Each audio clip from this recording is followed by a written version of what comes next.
pessoal, seja muito bem-vindo aqui ao meu canal, eu sou a Nayara. Se você é novo aqui no canal, se você gostar desse vídeo e de outros também, inclusive eu te faço um convite, conheça o meu canal, se você gostar, você pode estar se inscrevendo e os vídeos são todas as terças-feiras.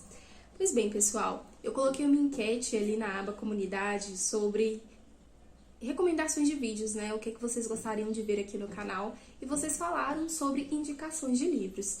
Então, eu tenho aqui uma pilhinha de livros dos quais eu li e que eu gostei bastante, e o tema então hoje desse vídeo é sobre livros para lapidar o seu caráter ou para moldar, para construir um caráter forte. Então eu tenho aqui esses livrinhos. Mas antes de recomendá-los para vocês, já que vamos falar então sobre livros para lapidar ou para consolidar, fortificar o seu caráter, o nosso caráter, então vamos saber um pouco sobre o que é o caráter, né? O significado. O Google vai dizer pra gente o seguinte: caráter é um conjunto de características e traços relativos à maneira de agir e de reagir de um indivíduo ou de um grupo. É um efeito moral, é a firmeza e coerência de atitudes. O caráter é o que define a personalidade e a índole de uma pessoa.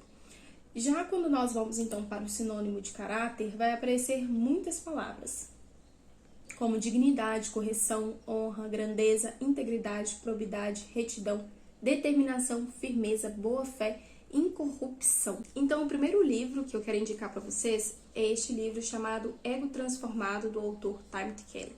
Bem, este livro aqui possui o subtítulo de A Humildade que Brota do Evangelho e Traz a Verdadeira Alegria. Aqui o Timothy vai falar pra gente a respeito do ego, que o ego é algo centrado no ser humano. Então, a pessoa que ela é egoísta, ela pensa apenas nela mesma, apenas na sua satisfação, naquilo que ela deseja, e não nos outros. Ou se ela pensa nos outros, ela vai pensar de uma forma muito egoísta, em como ela pode ter sucesso ou ter alguma vantagem em cima da outra pessoa. Então ela não pensa no outro de uma forma genuína. E aqui o Timothy vai falar pra gente sobre a necessidade de equilibrarmos.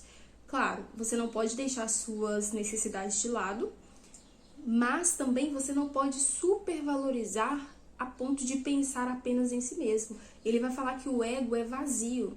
Então ele vai dizer o seguinte também, que as pessoas falam: ah, mas fulano fez isso comigo, fez aquilo outro comigo também. Mas o que na verdade se ressente é o ego, né? O ego é um balão. Então, todas as vezes se a pessoa não te dá um oi ou se não reparar em você e você fica muito chateado, é porque é um balão extremamente frágil. Assim é o ego humano. E aí, aqui tem uma passagem muito interessante que eu gostei muito, que ele vai falar o seguinte, que o ego te leva a acreditar que as coisas que você tem não são suficientes. Por quê? Quando uma outra pessoa consegue algo mais ou mais bonito ou melhor do que o seu, você sente que o seu é inferior, ao invés de acreditar naquilo que você tem. Então ele vai falar pra gente que nós não gostamos ou a gente não é feliz porque nós temos um carro bonito, porque nós temos uma casa bonita, ou nós somos bonitos. Ele vai dizer que nós nos alegramos pelaquilo que a gente tem porque é mais bonito que o outro, porque é melhor do que o outro, porque a condição que nós temos é melhor do que o outro. Então o ego, ele se baseia em ser melhor, em competição. E aí ele vai ensinar para o leitor sobre a necessidade do autoesquecimento. Então, por exemplo, quando ele vai dar até um exemplo, né? Quando entrar numa sala, não pensar, quando existem outras pessoas: ah, ninguém olhou para mim, ou ninguém me deu bom dia, mas pensar, existem outras pessoas aqui também com necessidades igualmente ou piores do que a minha. Então é esse autoesquecimento, você esquecer de si mesmo em relação às outras pessoas, no sentido de que nem tudo que acontece está ligado inteiramente a você. Né? Porque às vezes podemos pensar assim, que tá o mundo inteiro girando em volta de nós mesmos, e a vida não é assim, e muitas vezes nós tropeçamos por conta disso, porque achamos, quando passamos numa rua ou quando entramos em um estabelecimento, achamos que as pessoas estão olhando pra gente ou falando da gente, mas não, as pessoas têm mais coisas para fazer do que ficar olhando a vida uma da outra. Então essa questão de se auto-esquecer, de achar que está no centro das atenções ou no centro da vida de toda pessoa. E ele vai dizer também sobre essa questão de alegrar com a conquista das outras pessoas. Então ele vai dar até um exemplo. Ó. Não gostaria de ser medalha de prata em natação e mesmo assim ficar entusiasmado porque a medalha de ouro venceu com mais de um corpo à sua frente?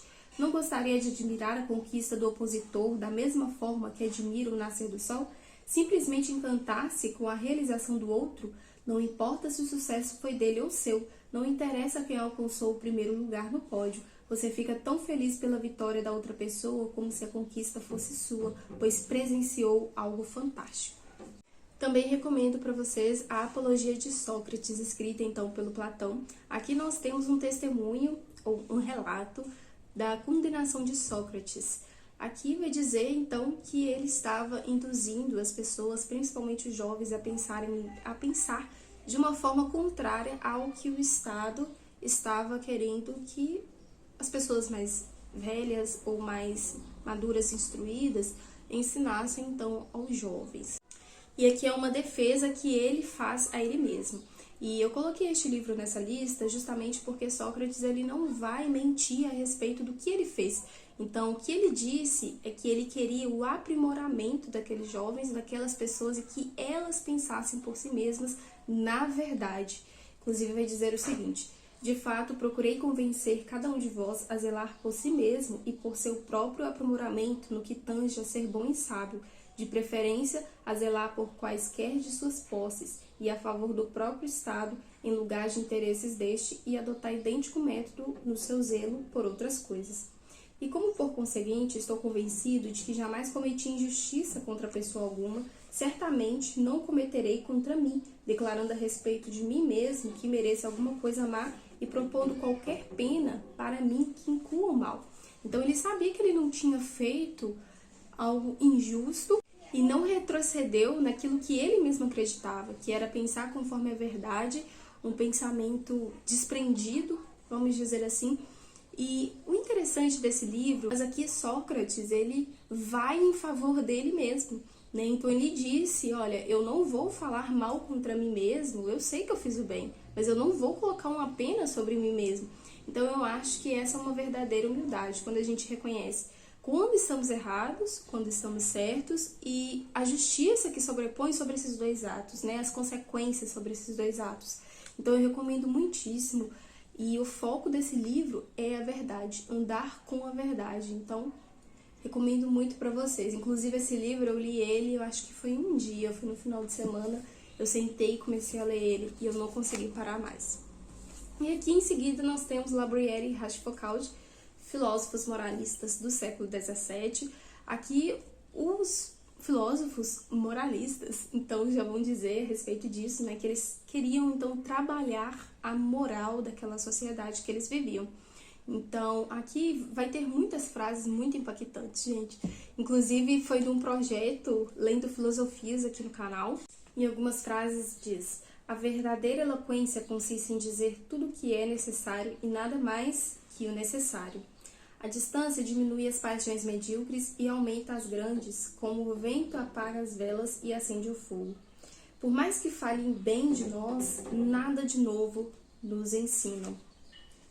E aí, nos grandes negócios, devemos nos preocupar menos em criar ocasiões do que aproveitar aquelas que se apresentam.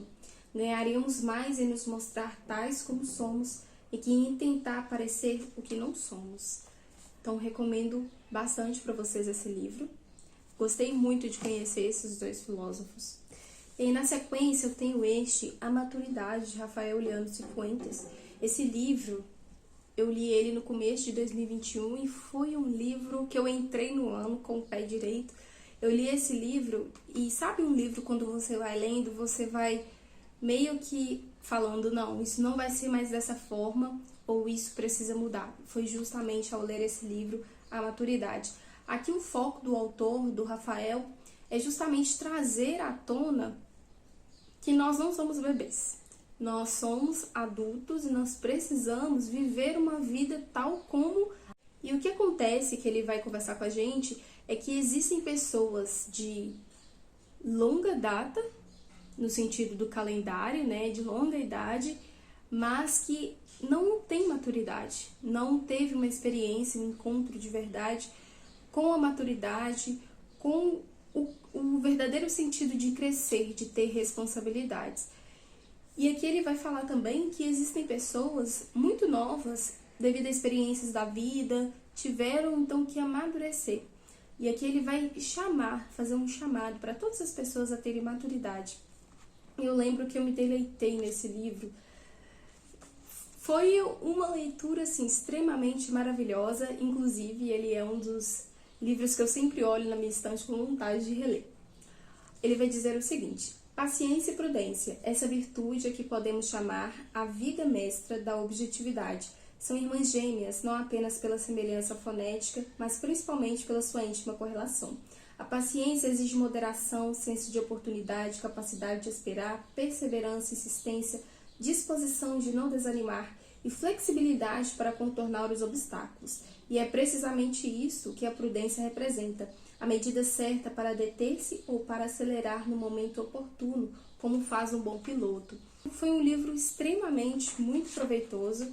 Eu comecei a ler ele, eu não queria então largá-lo, então eu recomendo muitíssimo aí para vocês, viu? E aí na sequência, deixa eu só colocar aqui, pode parecer um livro não tanto ensinável, mas é extremamente ensinável, que são as fábulas. E essas aqui que eu tenho, as fábulas de Esopo. Bem, a fábula é onde animais que não falam ou inanimados ensinam os seres humanos.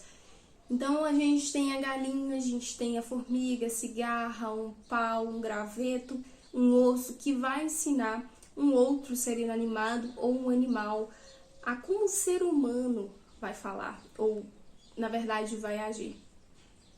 E aqui nas fábulas de Esopo, nós temos morais, né? Ou seja, a gente tem a historinha, o que aquilo queria. Durante a história você pode perceber a moral da história, mas aí por fim vem com chave de ouro a moral do Esopo.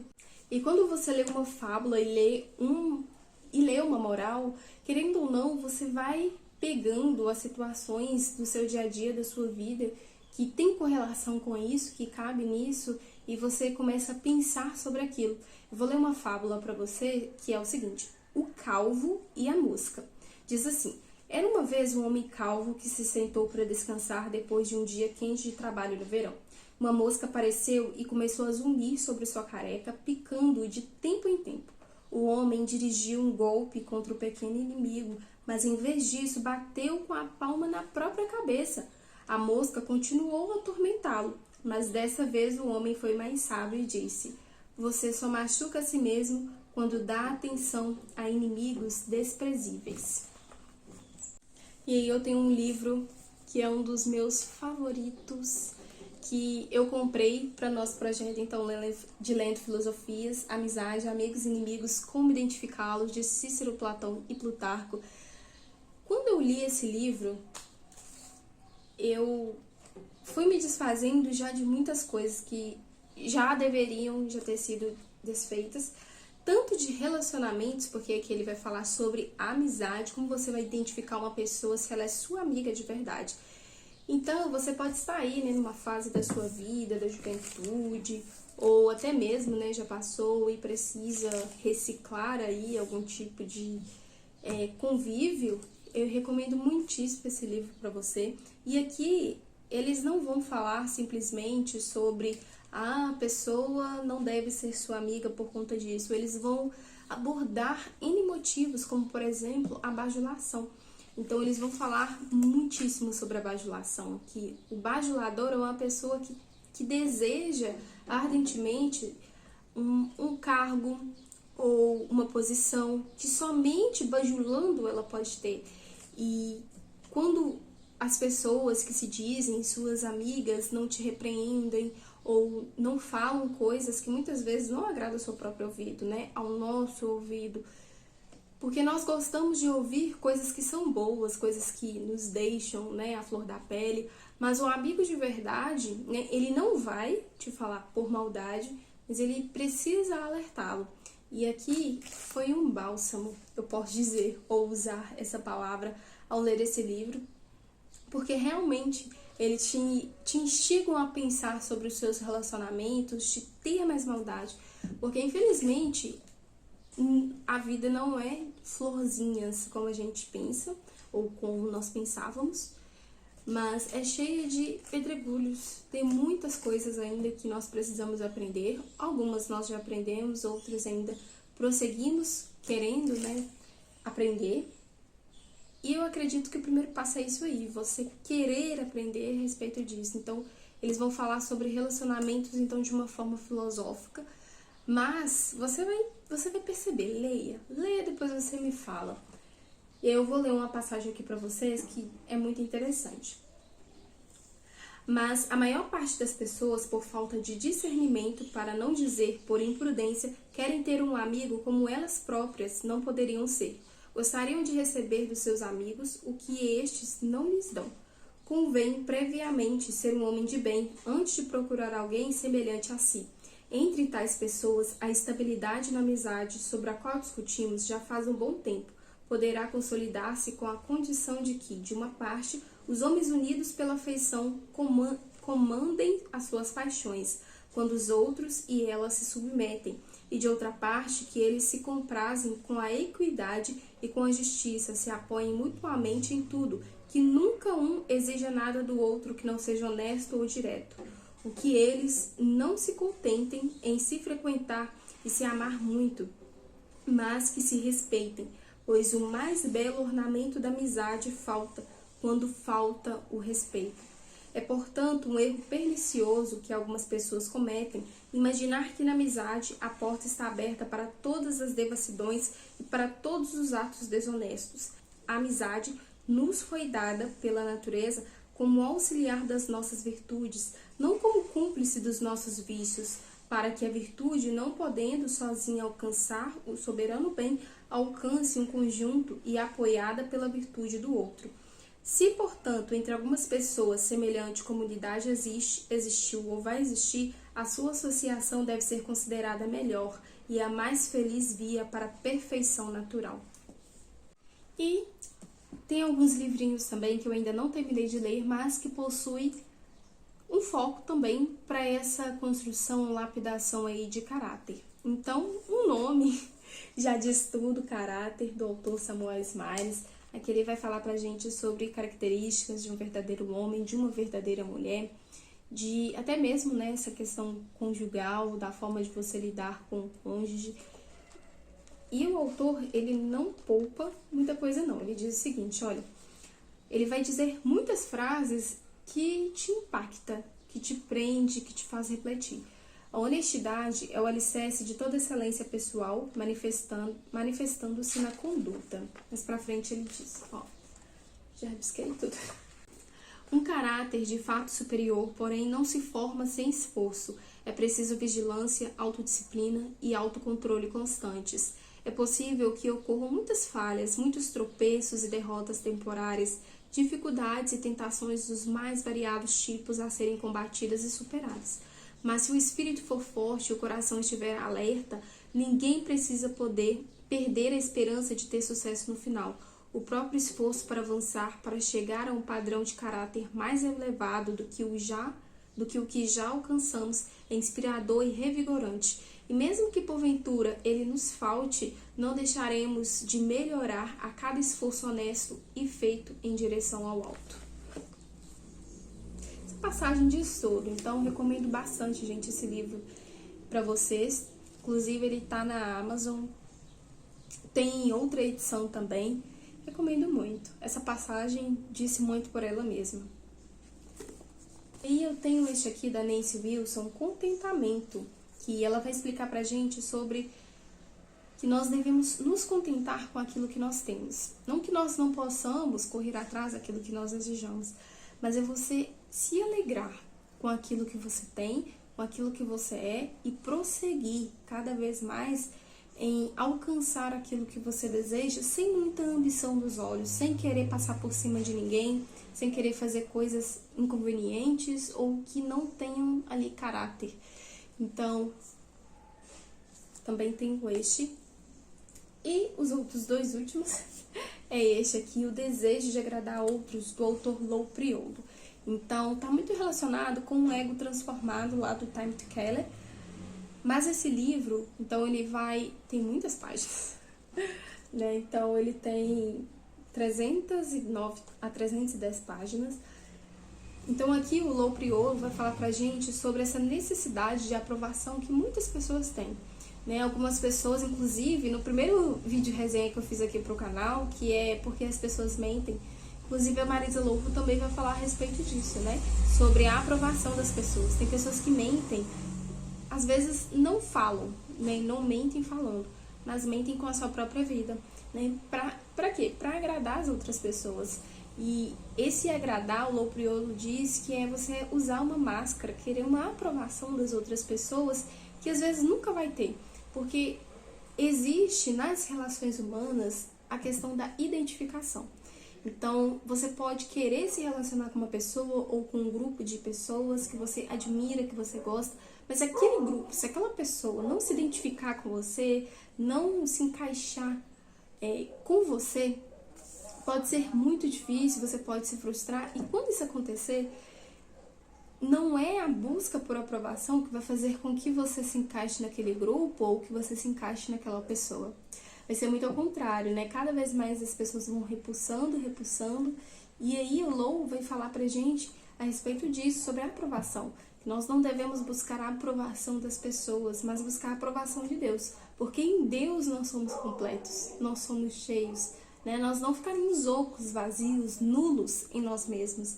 Então eu recomendo bastante esse livro aqui pra você. Inclusive ele veio em boa hora pra mim também. E aí, pra fechar então, dos livros, né? Eu tenho esse aqui também, A Família em Meio à Tormenta, de Russell Moore. Como a cruz redefine ou ressignifica o lar. Aqui a gente tem o Russell iniciando o livro confessando então que ele gostava muito de uma festa. Mas o ponto central aqui então, ele vai falar pra gente sobre a família, sobre como se portar quando a família entrar numa maré muito alta, ou no mar, quando a família estiver numa maré muito agitada, né, num oceano muito agitado, muito revolto. Então aqui a família em meio à tormenta. Então a família, a gente sabe que são os nossos primeiros laços, onde nós crescemos. E aí depois de que você for crescido, ou que você já conseguir ter uma maturidade, você vai formar também a sua família. E como que você vai lidar também com a sua família? Né? Porque você vai estar formando ali o caráter daquelas pessoas que estiverem ali também. Então, como que a cruz, como que Jesus, como que a Bíblia pode redefinir o seu lar? Então, isso aqui que ele vai tratar pra gente. Inclusive, eu vou ler uma passagem. Devemos aproveitar todas as oportunidades de cultivar uma família saudável, pois o que acontece dentro dela molda nossa consciência, personalidade e alma. A família é mais que comida e teto, ela reverbera por gerações, transformando como incontáveis gerações enxergam a Deus, o Evangelho e a si mesmas. Devemos trabalhar, se somos pais, para educar nossos filhos na disciplina e admoestação do Senhor, a fim de que eles enxerguem um reflexo de algo parecido com Deus. Você não é a sua genealogia, você não é sua árvore familiar. Você não é sua família. Afinal, se você está em Cristo, é nova criatura. Não está condenado a transmitir as tradições familiares sombrias que o prejudicariam ou que afastariam de Deus ou das pessoas. Para isso, é necessário recorrer à oração constante e dos esforços que a Bíblia cita em termos de guerra espiritual. Essa tarefa não se destina somente aos que vieram de famílias problemáticas, mas a todos nós de diferentes maneiras. Então, não deixem de ler esse livro, gente. A Família em Meio à Tormenta. E fechando então com chave de ouro essas indicações aqui pra vocês. Então, eu quero indicar um livro que eu sei que eu já indiquei pra vocês, mas eu quero indicar de novo, que é então a Bíblia Sagrada no livro de Provérbios de Salomão. Não deixem de ler.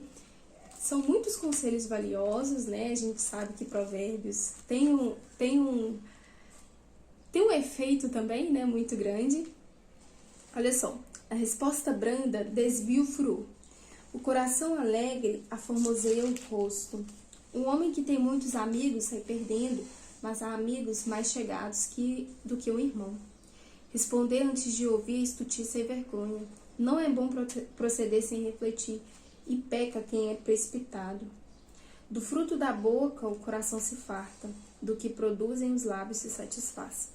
Quem retém as palavras possui o conhecimento, e o sereno de espírito é homem inteligente. Em todo tempo amo o amigo, e na angústia faz o irmão.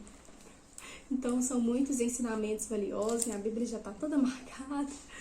Pois bem, pessoal, eu espero que vocês tenham gostado então de todas essas indicações aqui que eu dei para vocês. Deixe aqui embaixo para mim nos comentários qual que você achou mais interessante, se você quer ler alguma delas. E deixe aqui embaixo para mim também os livros que vocês acham que tem um fundo moral, de formação de caráter também, que eu vou gostar bastante de ler aqui o seu comentário. Se você ainda não é inscrito no canal, se inscreva e deixe o seu like. A gente se vê no próximo encontro.